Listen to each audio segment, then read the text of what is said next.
Hello students, it's Nazia Begum here, your physics lecturer. In today's module, we are going to discuss torque on a current loop in a magnetic field, and which is the principle of electric motor. So first of all, let me tell you what is torque. If suppose there is a pair of force which produces some kind of rotating effect, so that pair of force is called as torque. Okay, the force there is called as torque if it produces any kind of rotating effect. Now in this video we are going to discuss torque on a rectangular loop. As we have already discussed about the Lorentz force, magnetic Lorentz force, in that what happen if any charge particle is placed in a magnetic field, so the magnetic field will apply a force on the charge particle. And in our previous video, we also have discussed that if a current carrying conductor is placed in a magnetic field, so because in that current carrying conductor so many charges are flowing, so that's why the magnetic field applies some force on that current carrying conductor. Okay, so if suppose a loop is placed in a magnetic field in which current is flowing, the magnetic field will apply some force on the loop as well. Now we will understand that how that magnetic field will apply the force on loop, what will be its direction, and how it produce the torque. So as shown in the diagram, suppose MNOP, this is one rectangular loop, okay, in which side MN and OP is having a length L, where side NO and MP, its their length is small b, this one. And here you can see N and S pole of the magnet. So here one magnetic field is produced. You can see the magnetic field lines here. This is magnetic field B. Okay, in this field this loop is placed and current I is flowing in the loop. So I hope this arrangement is clear to you all. One magnetic field B is there in which one loop MNOP is placed in which current I is flowing. Now what happened when the current starts flowing in the loop? So you can see that current is flowing in clockwise direction.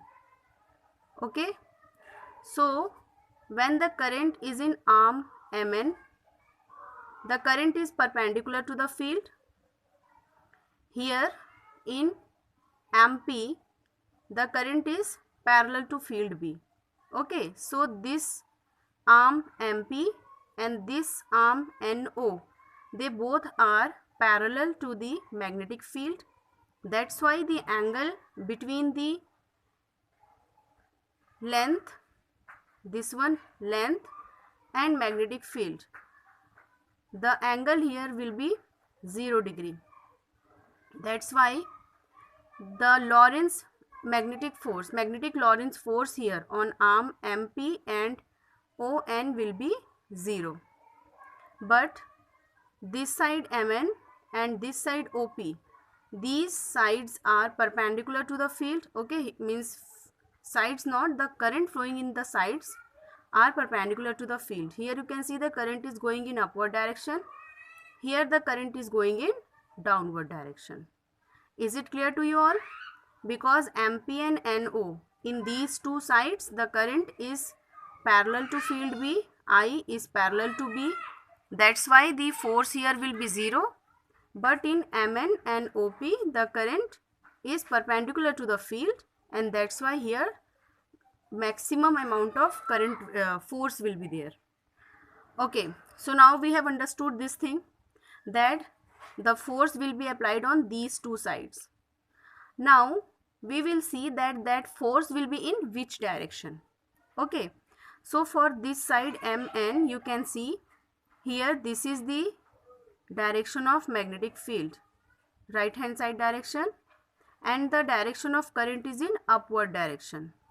So the force here, okay, the force here will be F1. You can see this one, this line. This force will be in downward direction. Okay, so this force F1 will be in downward direction. So you remember one thing na, that this is the magnetic field. Okay, magnetic field, whenever you draw it towards right hand side direction. So when the current is going in upward direction, the force will be in downward direction. And when the current is flowing in downward direction, the force will be in upward direction. Okay, is it clear to you all? And this direction of forces we find out from Fleming's left hand rule. Okay, so at this side what happened? The force is in downward direction. At this side what happened? The force is in upward direction. So this side will go down, this side will come up. So that means the side now will turn. Are you understanding this thing? Okay, to understand it better, let us imagine that this side will go down and this side will come up. So how this notebook will rotate? This will rotate like this. Is it clear, students? At one side the force is in downward direction, at other side force is in upward direction. So what happened? This side will go down and this side will come up. So that's why what happened? This type of turning effect will be there. Okay, when it becomes perpendicular, the force here will become 0, but because it was in motion, that's why some momentum will be there. Okay, and that's why the loop continue moving and come in this position. When the loop come in this position, so again this side the force will be in downward direction and this side the force will be in upward direction. So again it will rotate. Okay, so like this what happened? Continue, the coil will rotate in the magnetic field. Here this figure also you can see, it is also showing that how the turning effect will produce here because of these two forces. Okay, because the same amount of current is flowing on both the arms, that's why the force F1 and F2, they are same in magnitude but their direction is different. So F1 and F2 form a pair, okay, couple of force, and this couple force rotate the rectangular loop. I hope now you all have understood that how the loop rotate in magnetic field when the current flows in that. This same principle is applicable in the working of motor.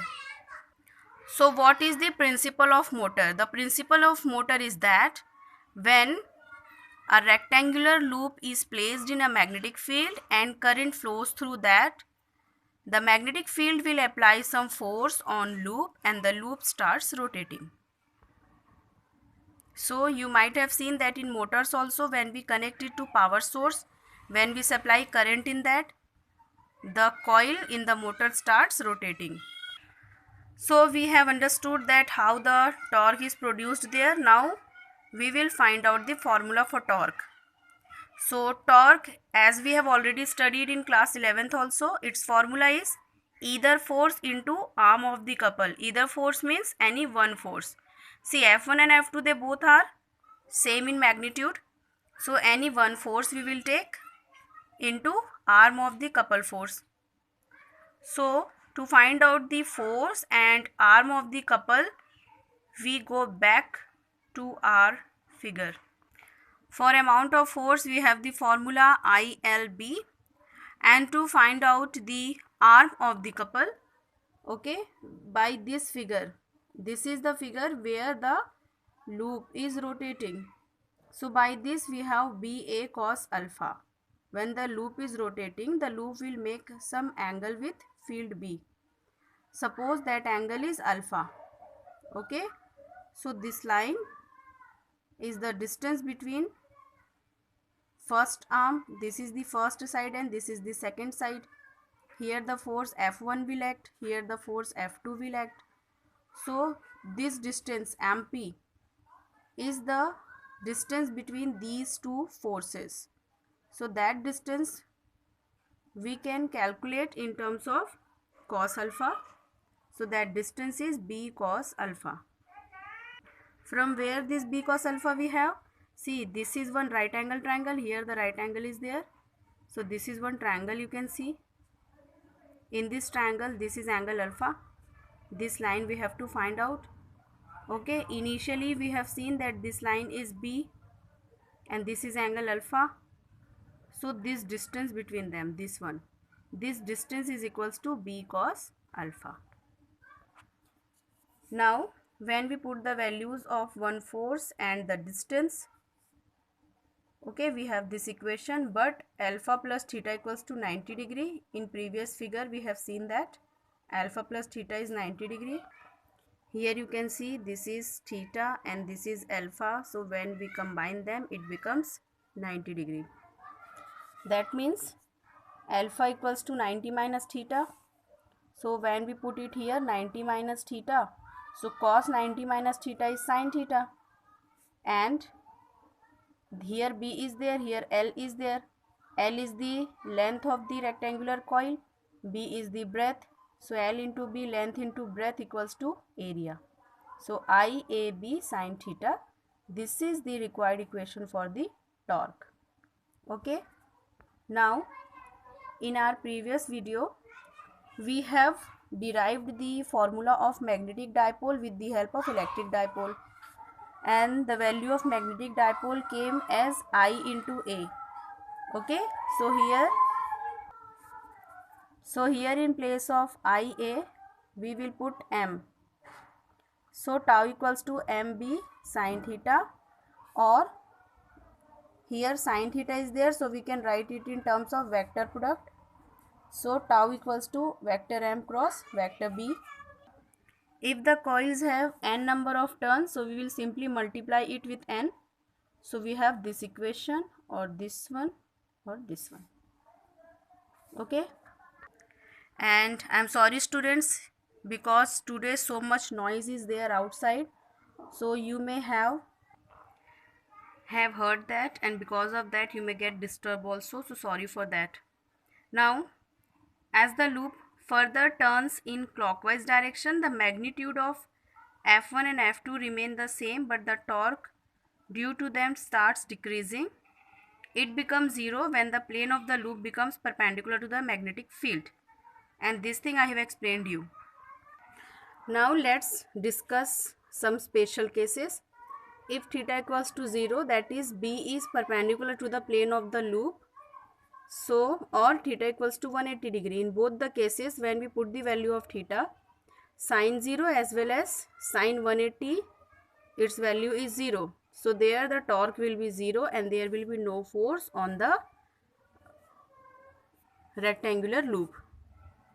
When theta equals to 90 degree, that is B is parallel to the plane of the loop. Okay. So that time what happened? When we put sin 90 degree, so sin 90 is 1. So that time tau become MB, that means maximum value. And one important thing you must keep in your mind, that the expression for the torque remains the same even when the planar current loop is of arbitrary shape. That means here we have derived it for the rectangular loop.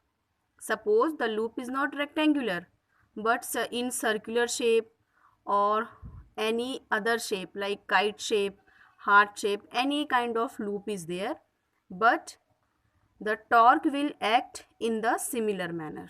Okay. So any arbitrary shape if the loop have, then also the torque will be same. See, in CBSE they give twisted questions, so they can ask that if in place of rectangular coil, if we put circular coil in between the magnetic field, then what will be the expression for the torque? So remember that expression will be same. Okay, now let's discuss stable and unstable equilibrium of the current loop in the magnetic field. So first we talk about stable equilibrium. A current loop or a magnetic dipole is said to be in stable equilibrium in a magnetic field when its magnetic moment is parallel to B. Okay, what is parallel to B? Magnetic moment. So when it is parallel to B, sin theta is 0, so tau becomes 0. When tau is 0, that means there is no turning effect. When there is no turning effect, so the loop remain in its original position. Okay, that means it is in equilibrium, stable equilibrium. So hence a small rotation of coil produces a torque which bring it back its original position, that is theta equals to 0 degree. Okay, unstable equilibrium, when M and B are anti-parallel, the equilibrium is called unstable. Any rotation of the coil produces a torque which increases with the amount of rotation and will turn it further to the position of stable equilibrium. It is for this reason that a tiny magnet or a magnetic dipole aligns itself with the external magnetic field. Now next topic is moving coil galvanometer. So what is a galvanometer? It is a sensitive instrument used for detecting and measuring small electric currents. What is its principle? It works on the fact that when a current carrying coil is kept in a magnetic field, it experiences a torque, which we have discussed in previous topic. Okay, so similar to motor, the galvanometer is also having the same principle.